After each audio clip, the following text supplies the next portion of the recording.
يا أيها الذين آمنوا إذا نودي للصلاة من يوم الجمعة فاسعوا إلى ذكر الله وذروا البيع ذلكم خير لكم إن كنتم تعلمون.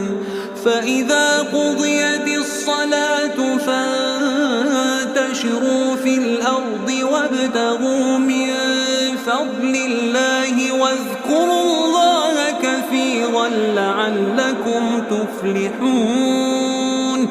وإذا رأوا تجارة أو لهوا انفضوا إليها وتركوك قائما